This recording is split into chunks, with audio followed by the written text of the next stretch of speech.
तीन वचन होता है, मन से, वचन से, कर्म से। मन सोचते सोचते भी कर्म कर लेता, लेकिन मानसिक कर्मों का फल इस कलयुग में भोगना नहीं पड़ता, लेकिन वचन और कर्म का फल को भोगना पड़ता है। और जब उसका देह से प्राण निकले वो गंगा में गिरे, और गंगा में गिरकर सुंदर जाकर भगवान के लोक को प्रस्थान किए, भगवान से अपना पार्षद बना दिए। सच में कहा गया है, जो अंतिम काल के समय, अंतिम समय में भगवान को स्मरण कर लेता है, भगवान के नाम को ले लेता है, और सुंदर भगवान के लोक को प्राप्त करता है। परीक्षित पूछते, महाराज ये ब्राह्मण होकर के ऐसा पतित कर्म क्यों किया? भाई रीजन है कुछ ना कुछ, बिना रीजन का कोई काम होता नहीं है। ये ब्राह्मण होकर, अच्छे कर्म करने वाला होकर, इतना ज्ञानी होकर ये पतित क्यों हुआ, क्यों गिरा? बोले हिमालय की गुफा में एक वृद्ध साधु रहते थे, बहुत वृद्ध, और तप करते थे।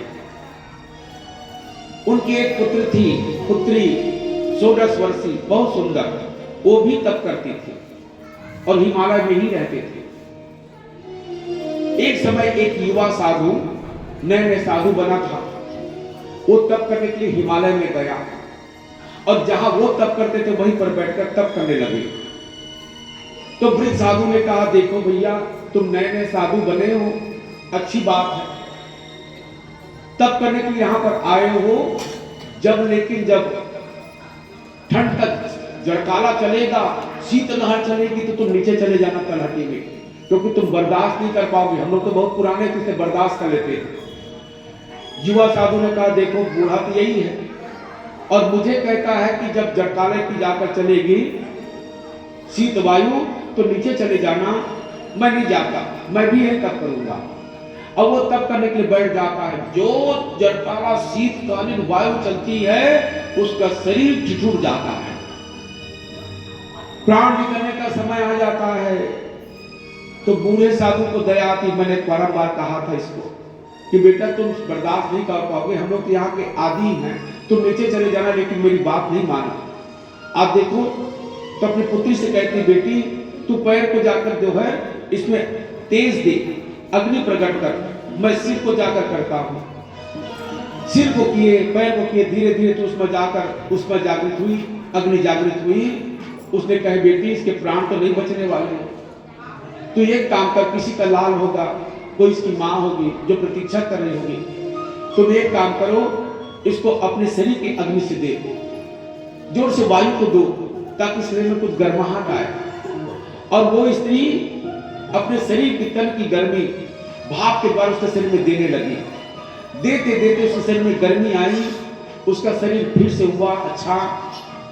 और अच्छा होने का जब नेत्र को खोले, तो एक युवा कन्या को अपने पर झुके देखकर वायु देते हुए जोर से धक्का दिए, और उन्हें कहा, पुष्टली कही कि तू मेरे व्रत को जाकर भंग करना चाहती है, जा तू पुष्टली हो जा, वैश्या हो जा। साधु महाराज कहते, देख रहे हो, यज्ञ करते हुए शरीर में जलना, इसके प्राण बचाने के लिए मेरी पुत्री ने जाकर अपने शरीर के तन की जाकर तेज दे रही थी, और ये उसको पुष्टली होने का जाकर श्राप दे दिए। उन्हें कहा, महाराज साधु बाबा, अगर ये पुष्टली होगी तो तुम भी इसके पति बनोगे। और वही कन्या इस समय पुष्टली बन के आई, और वही युवा साधु इस समय जाकर अजामिल ब्राह्मण बना। न धर्म जायते क्षीणम, उस जन्म का जाकर शापवश उनका समति प्राप्त करता है। सच में कहा जाता है, इसलिए गायत्री मंत्र का जाप, सवेरे भगवान का ध्यान, भगवान का भजन, ये समस्त प्रायश्चित का मूल होता है। इसलिए सवेरे प्रातः काल एक माला या भगवान को स्मरण करके अपने किए गए समस्त ज्ञात अथवा अज्ञात पापों का प्रायश्चित भगवान के नाम लेते हुए सबको लेना चाहिए। कल्याण मस्तु, कल्याण मस्तु। और इस प्रकार से आइए भगवान के ही पावन चरणों में सादर समर्पित ये भजन सुंदर हरि सुनाए। हरि बोली वृंदावन बिहारी लाल की जय हो, श्रीमद् भगवत महापुराण की जय हो। हरि हरि गोविंद बोले रे मनवा हरि हरि गोविंद हरि हरि गोविंद बोल रे मनवा हरि हरि गोविंद बोल हरि हरि गोविंद बोले रे मनवा हरि हरि गोविंद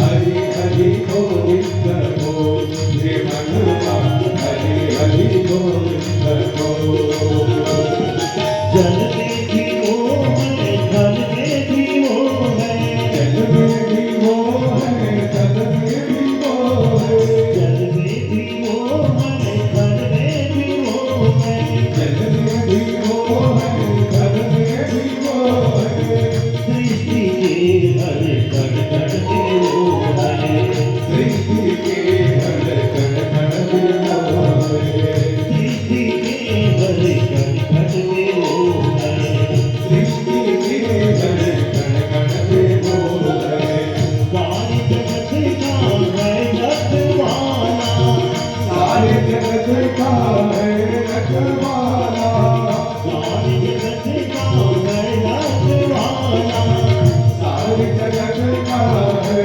रखवाला दशरथ नंदन दीन दयाला दशरथ नंदन दीन दयाला दशरथ नंदन दीन दयाला दशरथ नंदन दीन दयाला मन मंदिर में राम विराजे मन मंदिर में राम विराजे मन मंदिर में राम विराजे मन मंदिर में राम विराजे मन की वैया तू बोले रे मनवा हरि हरि गोविंद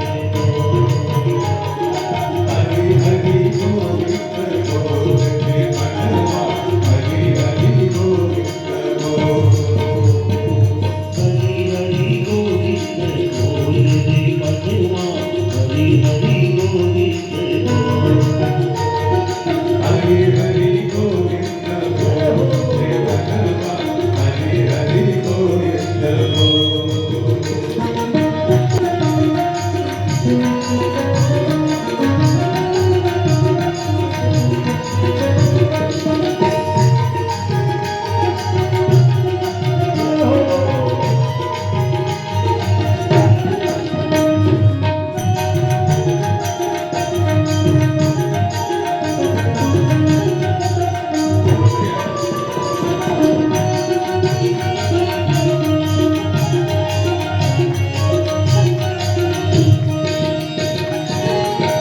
नाम प्रभु का है सुखकारी नाम प्रभु का है सुखकारी नाम प्रभु का है सुखकारी नाम प्रभु का है सुखकारी पाप कटेंगे तन में भारी पाप कटेंगे जन में भारी पाप कटेंगे तन में भारी पाप कटेंगे जन में भारी नाम तपीले अपनी से हो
सबरी अहिल्या सदन कसाई सबरी अहिल्या सदन कसाई सबरी अहिल्या सदन कसाई सबरी अहिल्या सदन कसाई नाम जपन से मुक्ति पाई नाम जपन से मुक्ति पाई नाम जपन से मुक्ति पाई नाम जपन से मुक्ति पाई नाम की महिमा है बेटा नाम की महिमा है देखो नाम की महिमा है बेटा नाम की महिमा है देखो केशव माधव गोविंद गो केशव माधव गोविंद गो केशव माधव गोविंद गो केशव माधव गोविंद गो हरि हरि गोविंद गोविंद भजवा हरि हरि गोविंद हरि हरि गोविंद गोविंद हरि हरि गोविंद हरि हरि गोविंद गोविंद भजवा राधे राधे गोविंद हरि हरि गोविंद गोविंद हरि हरि गोविंद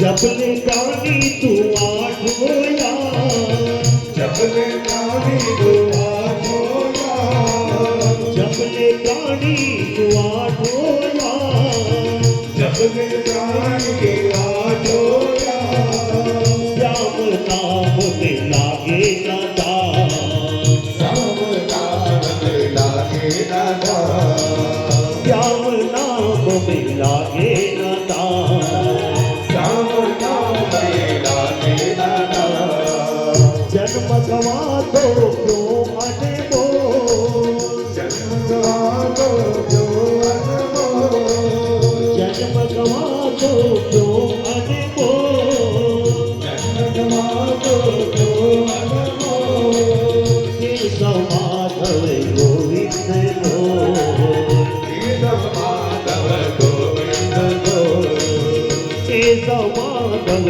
गोविंद गो केशव माधव गोविंद गो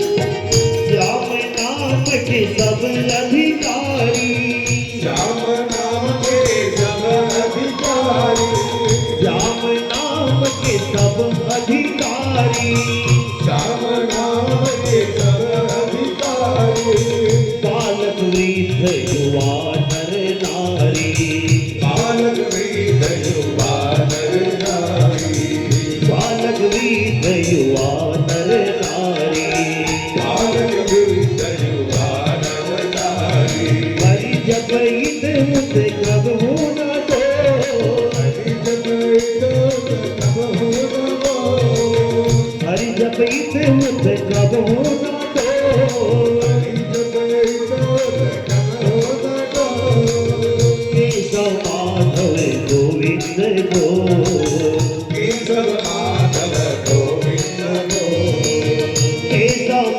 भवे गोविंद गो सब माधव गोविंद गो हरि हरि गोविंद बोले रे भजवा हरि हरि गोविंद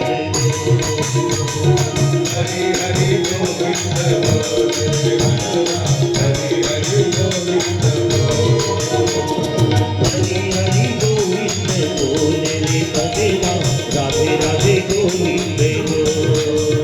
हरि हरि गोविंद बोले रे भजवा राधे राधे गोविंद गो हरि हरि गोविंद बोले रे भजवा राधे राधे गोविंद गो हरि हरि गोविंद बोले रे भजवा राधे राधे गोविंद गो हरि हरि गोविंद बोले रे भजवा राधे राधे गोविंद गो हरि हरि गोविंद बोले रे भजवा राधे राधे गोविंद गो बोले राधा कृष्ण भगवान की जय हो। श्री वृंदावन बिहारी लाल की जय हो देवासुर निराम सर्वो नागानाम मृगक्षिणाम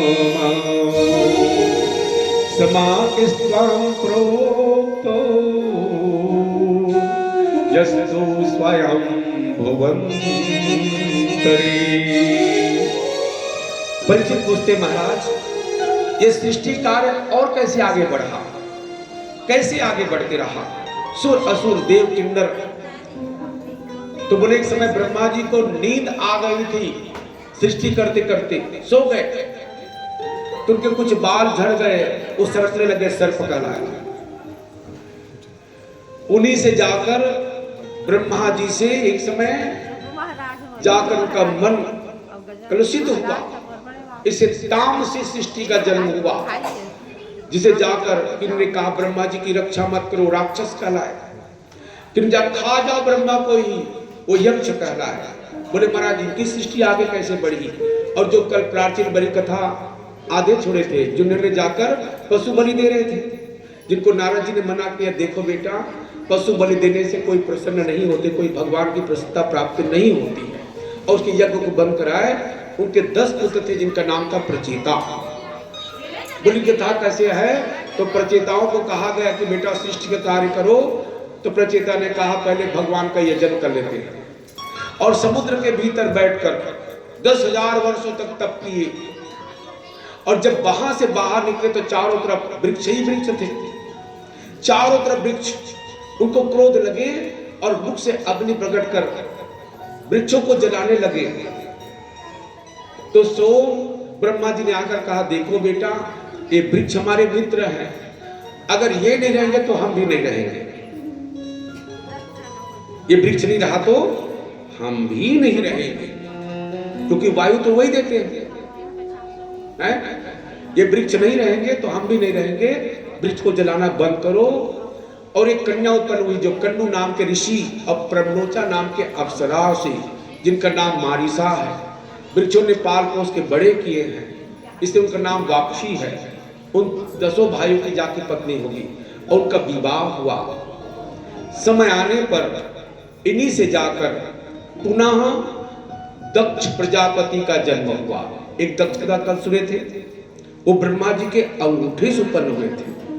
ये भी प्रजापति दक्ष है, ये दूसरे नंबर के हैं। उनमें इनमें थोड़ी भिन्नता है। वो पद पाकर के बौरा गए, जैसे कहते हैं यमक अलंकार, कनक कनकते महादिनी महादत्ताधिकार ई खाए बौराए न वही पाए बौराए। वो पद पाकर बौरा गया, भगवान भोलेनाथ से बैर करता था। ये प्रजापति दक्ष अघमर्षण नाम के विंध्याचल पर पर्वत पर हंस गुह्य स्तोत्र से भगवान भोलेनाथ का बहुत ध्यान किए, भगवान नारायण का ध्यान किए। भगवान नारायण को जाकर यथेष्ट आशीर्वाद दिए, जाओ तुम प्रजापति हो, संतति को आगे बढ़ाओ, संतान उत्पन्न करो, ये संसार तुम्हें संतान से भरा दिखना चाहिए। समय आने पर इन्होंने भगवान की जब स्तुति की तो भगवान प्रकट हुए।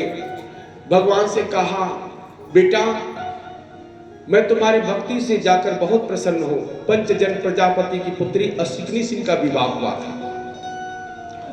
मैंने कहा ना भागवत वंशावली पूरी आखिरी तक पहुंचेगी, पूरी वंशावली।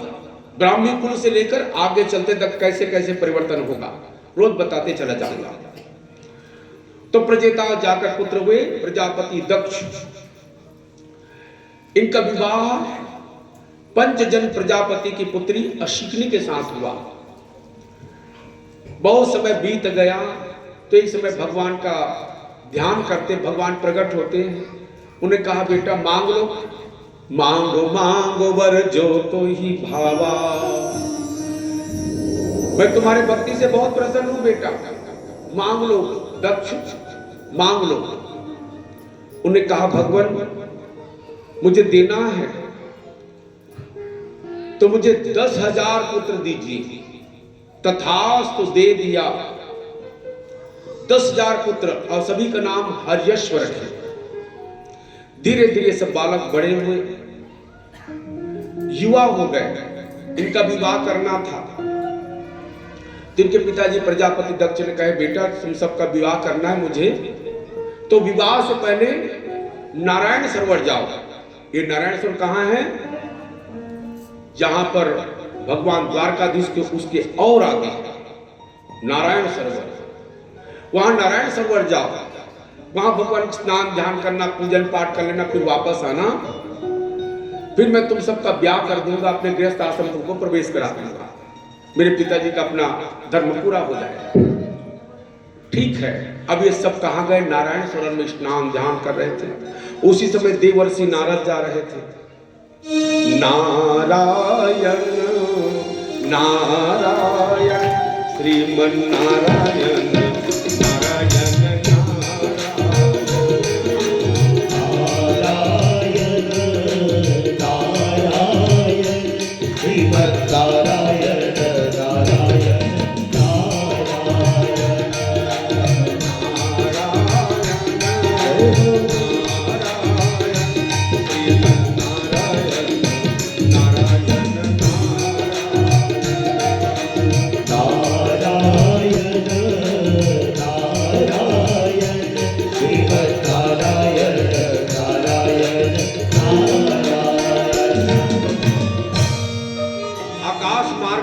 देखते हैं 1 2 3 4 5 6 7 8 1000 2000 3000 4000 5000 6000 7000 8000 9000 10,000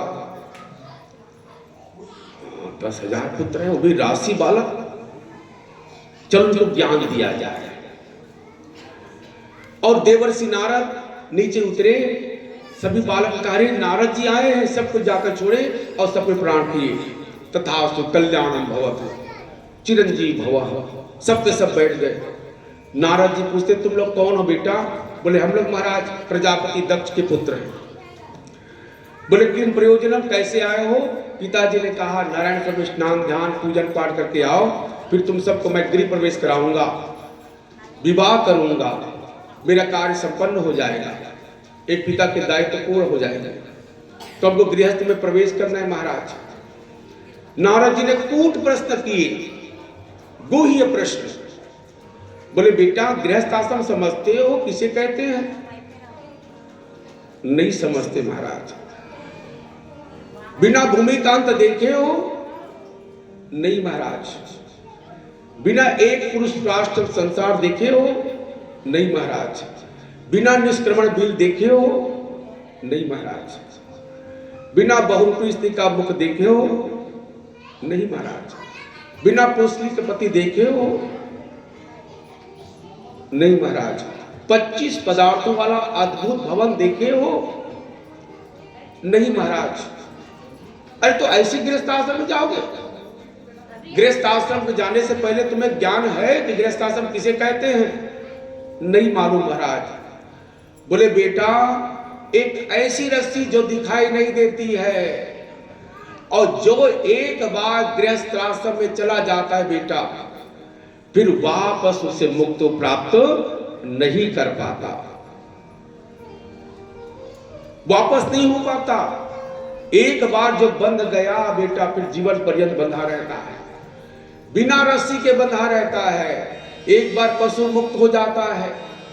सेंट्रल जेल वाला का अपना कैदी जो रहता है सजा काट करके वापस बरी हो जाता है, वापस आ जाता है, लेकिन जो गृहस्थ आश्रम में जाता है बेटा वो वापस नहीं आता। पूछते महाराज बिना भूमि का अंत ये क्या चीज है? भूमि बेटा ये सूक्ष्म शरीर है, मिट्टी का ही बना हुआ। गोपनीय प्रश्न, ये शरीर किसका बना हुआ है?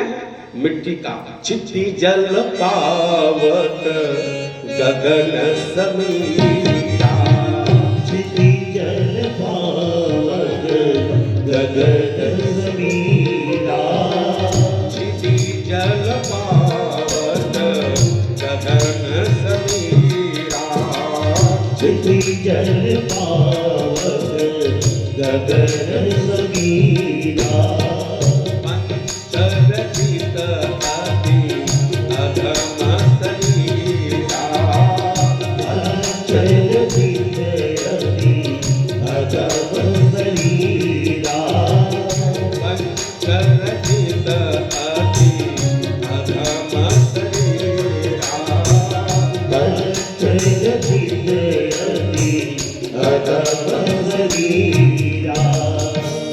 5 तत्वों से हमारा शरीर बना है बेटा। जी गुरु जी, उसमें पहला स्थान भूमि का है, चिति मट्टी का। हमारा शरीर मट्टी की ही बने हुए हैं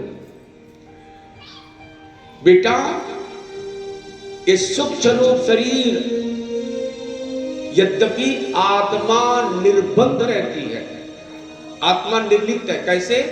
जैसे कमल के जो पत्ते रहते हैं उसमें जल डालोगे तो जल उससे मित्रता नहीं करता, वो निकल जाता है। जल में रहने वाला पत्ते के साथ उस जल की मित्रता नहीं रहती है। इस शरीर में रहने वाला आत्मा भी ये रहते हुए भी शरीर से पृथक रहती है। सुख दुख तुम्हारे मन को होगा, मेरे को नहीं। मैं तो निर्लिप्त हूं, निर्गुण हूं, निराकार हूं। ये भूमि रूप शरीर में आत्मा का अनादि बंधन रहता है बेटा। आत्मा इसी में वास करती है। यद्यपि आत्मा निर्लिप्त रहते हुए भी शरीर में जितने वर्ष रहोगे तब तक तो इस शरीर में आत्मा रहेगी। ये सूक्ष्म रूप भूमि का अंत, भूमि का कोई अंत नहीं। बिना निष्क्रमण भी स्वयं पार ब्रह्म परमात्मा प्रकाशमान ही निष्क्रमण बिल है, जहां जाने के बाद व्यक्ति वापस नहीं आता है। गोपनीय प्रश्न ऐसे रहते हैं। गोपनीय प्रश्न साधारण थोड़ी रहता है, कभी कभी प्रश्न बहुत उटपटांग रहते हैं। एक कथा बताते हैं। पहले एडीआई का पोस्ट बहुत बड़ा रहता था। एडीआई एडिशनल डिविजन इंस्पेक्टर, ये स्कूलों में पहले जांच करने आते थे, और जिस दिन वो आने वाले थे सब स्कूल को रेखांकित करते कि इस स्कूल में मेरे कल जाना है। हेड मास्टर धड़धड़ाते रहता है, क्या होने कहीं पोस्टिंग नक्सलाइट एरिया में नहीं कर देंगे। एडीआई पोस्ट बहुत महत्वपूर्ण रहता था, बहुत महत्वपूर्ण। आज जिस स्कूल में आने वाले थे मास्टर थर्रा रहे थे कि पता नहीं आज क्या प्रश्न पूछ दे। एडीआई साहब आ रहे हैं, फिर दमखम आते पूरा स्कूल मैनेजमेंट, कक्का कैसे है, बच्चे कैसे, टाटपट्टी क्यों नहीं है, नाखून क्यों नहीं कटा है, बाल क्यों नहीं कटा है, बहुत सारा देखने वाले, मूलोद्योग, शारीरिक शिक्षा। एडीआई साहब आए बड़ा चमचमाते हुए कार में, कक्षा बहुत सन्नाटे में है। मास्टर बोले चुप रहना बेटा। एकदम जो होशियार बच्चे थे उनको ज्यादा समझा करके थे, कोई भी प्रश्न पूछे तुम उत्तर देना, हाथ तुम उठाना, मेरा ट्रांसफर मत हो। इधर से हेड मास्टर डर रहे थे, क्लास टीचर की हालत खराब थी कि पता नहीं क्या पूछ दे। एडीआई साहब आए कक्षा में, मास्टर खड़े वहीं पर, हेड मास्टर खड़े हैं और भी जो टीचर खड़े हैं। बच्चों से पूछते बेटा कौन सी कक्षा है ये? बोले 5वीं। अच्छा, गणित जानते हो? बोले हाँ। गुणा भाग? जी।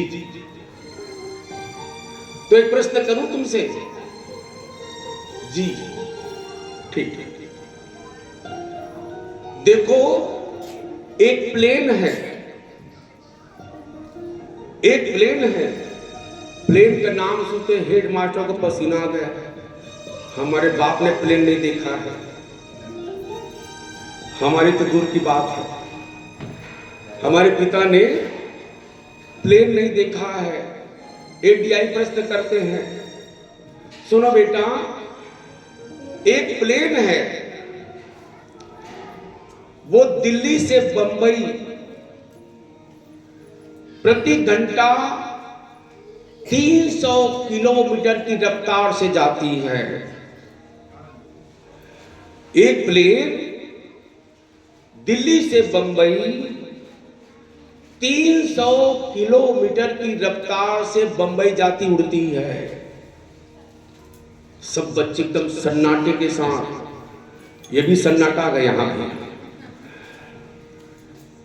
एक प्लेन दिल्ली से बंबई सवेरे 7 बजे 300 किलोमीटर की रफ्तार से बंबई जाती है। समझ आया जी? तो ये बताओ इस प्लेन की रफ्तार को देखकर, इस प्लेन की रफ्तार को देखकर ये बताओ कि मेरी उम्र कितनी होगी। हेड मास्टर का ट्रांसफर तो बिल्कुल फिट है, पक्का है ट्रांसफर मेरा होने वाला है। मेरे बाप ने नहीं देखा है प्लेन को, और इसका प्रश्न बड़ा जाकर विचित्र है। कल्याण मस्तु, कल्याण। एक प्लेन 300 घंटे की 300 किलोमीटर प्रति घंटे की रफ्तार से दिल्ली से बंबई जाती है। अब ये प्लेन की रफ्तार को देख के बताओ कि मेरी उम्र कितनी होगी। Answer the following question. Intelligent बच्चा कौन है क्लास में? वो बेचारा अपने हाथ को नीचे कर दिया था, तो बगल वाले उसको जा चुटकी काटता है, हाथ उठाना, तू तो रोज उठाता है हाथ में, एक प्रश्न तू उठा, सुनो हैं? टीचर बेचारा पसीना पोंछ रहा था, पता नहीं क्या होने वाला है, सस्पेंड तो मत कर दे एडीआई साहब। हेड मास्टर की हालत खराब, नाश्ता पानी वही रखा है ऑफिस में। एडीआई को जाकर मैं क्या जवाब दूं? तुम बताओ बेटे। मैं कल नहीं आया था। अरे कल नहीं आए तो आज आए हो? मैं तो आज पूछ रहा हूं। बैठ जाओ। दूसरे से पूछे, तुम प्रश्न सुने? ये बताओ 300 किलोमीटर की रफ्तार से एक प्लेन चलती है दिल्ली से बंबई के लिए। इस प्लेन की रफ्तार को देख के बताओ कि मेरी उम्र कितनी होगी। समझ आया जी? मेरे गणित नहीं आता, मेरे को 2 का पहाड़ा भी नहीं आता। बैठ जाते, 2 एकम 2, 2 दूनी 5 कहता हूं मैं। तुम बताओ। मेरे को नहीं मालूम है, तुम बताओ। पूरी क्लास 40 बच्चे में 39 बच्चे बोले नहीं मालूम। सबसे पीछे 1 नंबर का गधा बच्चा बैठा था। 1 नंबर का गधा। उसको रोज पहाड़ा लिख के लाने बोलते, कभी लिख के नहीं आता था। न हिंदी समझ आए, न गणित समझ आए, आका भर था। वो इन बच्चे के पीछे में सिर को ऐसे झुका बैठा था ताकि मेरे को मत पूछे। लास्ट में एक बच्चा बचा, उसको बुलाया, बेटा तू इधर आए। तुमने प्रश्न सुने? जी। तो तुम बताओ कि एक प्लेन 300 किलोमीटर प्रति घंटे की रफ्तार से दौड़ती है, दिल्ली से बंबई जाती है। इस रफ्तार को देख के बताओ कि मेरी उम्र कितनी है। वो गधा बोला, मन में सोचा, मैं तो गधा था, कुछ भी बोलूंगा तो क्या फर्क पड़ता, 2 डंडे रोज मार खाना है। 2 डंडा टीचर मारेंगे, 4 डंडा ये लगाएंगे, तो बोल ही देता हूं। उसने कहा 42 वर्ष। 42 वर्ष कहे। अब अभी तक तो हेड मास्टर पसीना पोंछ रहे थे, टीचर पसीना पोंछ रहा था, क्लास थरथराया हुआ था। अब एडीआई के सिर से पसीना निकलने लग गया। बोली ये बच्चा कैसे जानता कि उस एडीआई की उम्र 42 वर्ष ही थी। वो 42 वर्ष का ही था,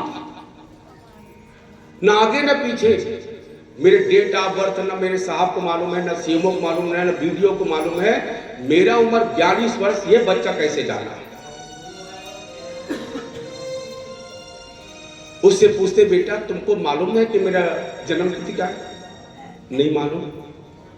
तो तुम कैसे बता कि मेरा उम्र 42 वर्ष है? अब ये पसीना पोंछने लगा कि मेरे 42 वर्ष को ये जानता कैसे? न मेरे घर गया, न आना, न जाना, न रिश्ता, न दारी, न कुछ नहीं, कुछ नहीं। तो बच्चे बोले कि सर जी मेरा एक भाई है, मेरा एक भाई है, वो पढ़ता लिखता नहीं है। उसको बोलते कि मौसी घर जा रायपुर तो नांदगांव जाता है। उसको बोलते मामा के घर रायगढ़ जा तो वो दंतेवाड़ा जाता है। उसको बोलते तेल लाने के लिए माँ बोलती है तो सब्जी लाता है, सब्जी लाने के लिए बोले जा तो तेल लाता है। उसको हम लोग हाफ माइंड करते हैं। उसको क्या बोलते हैं? हाफ माइंड बोलते हैं। और हम ही लोग नहीं बोलते हैं, घर भर के सब कोई बोलते हैं हाफ माइंड। मोहल्ला वाले बोलते हैं हाफ माइंड। उसकी उम्र 21 वर्ष है, उसकी उम्र 21 वर्ष है। हम लोग सब उसको हाफ माइंड कहते हैं। तो मैं बैठे बैठे जबकि जमाया, पहले जबकि चलता था। जबकि 21 वर्ष वाले व्यक्ति की आधी बुद्धि नाश हो जाती है, तो ये व्यक्ति की तो पूरी बुद्धि नाश है, इसलिए 21 × 2 बराबर 42 वर्ष। उसने कहा बेटा तुमने सही कहा है, एक बार ताली बजा दो करके। 42 वर्ष ही मेरी जाकर उम्र है। और उस लड़के को बहुत इनाम दिए। कभी कभी व्यक्ति को अपने तर्क शक्ति से भी काम लेना पड़ता है, विवेक से काम लेना पड़ता है। और उसे जाकर बहुत सम्मान किए।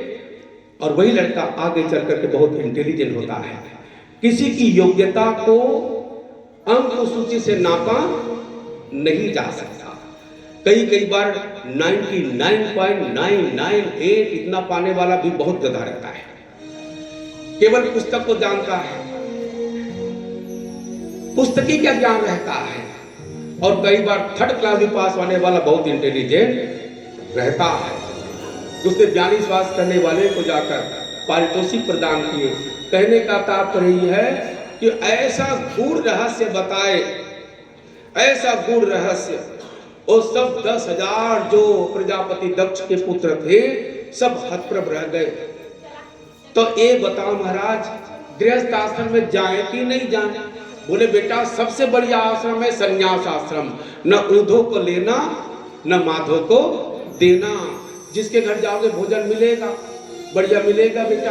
और भगवान का चिंतन करो। भगवान का चिंतन अपनी अवस्था में नहीं करोगे, बुढ़ापे में नहीं करोगे तो कब करोगे बेटा? बालिया काल से करो। मैं बचपना से कर रहा हूँ। तो आप हमारे गुरु बन जाओ। सबको दीक्षा दे दिए। बोले अपने अपने कपड़े को सब निकाल दो और धोती कुर्ता पहन लो और जिसको जो मिलता है सब चले जाओ। 10,000 को दीक्षा दे दिए। ज्ञान देवर्षि नारद सब इधर उधर चले गए।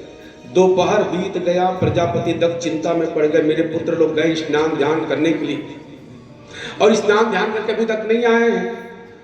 दास को भेजे, जाओ देख के आना मेरे पुत्र लोग क्या कर रहे हैं। गए वहां पर, देखते सबके कपड़े अस्त व्यस्त पड़े हैं, किसी का कोई ठिकाना नहीं है। सब के सब साधु बैरागी बन गए। वापस आए, बोले महाराज बड़ी विडंबना है। देवर्षि नारद आए थे, कहते हैं सबको दीक्षा दे दी और सब के सब साधु बाबा बन गए। देवर्षि नारद के क्रियाकलाप को प्रजापति दक्ष बहुत गुस्सा हुए। नारद अपने पुत्र को जाकर बनाना था, खुद ब्रह्मचारी हूं और मेरे जाकर राशि वेश धारण करने वाले क्षत्रिय बालकों को तुमने जाकर के जो है मांगने खाने वाले बना दिए। दुष्ट कहीं का, अधर्मी कहीं का। नारद को बहुत आग बबूला हुए। कुछ दिनों के बाद में क्रोध शांत हुआ। फिर भगवान का ध्यान किए।